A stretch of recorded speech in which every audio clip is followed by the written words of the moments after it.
po, i-share ko po ulit yung aking ginagawang imahe. Kaya nag-retouching na lang po at patpos na. Patpos na lang po. Retouching about Pilipino. Ginagawang po ko lang at yung kanyang dated at pangalan. Konting totoke. Kaya saka yun pong kanyang mata. Wala pa po.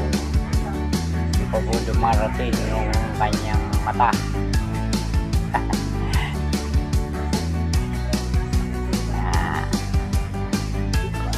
Konting na lang po. Thank you so much. Bye-bye.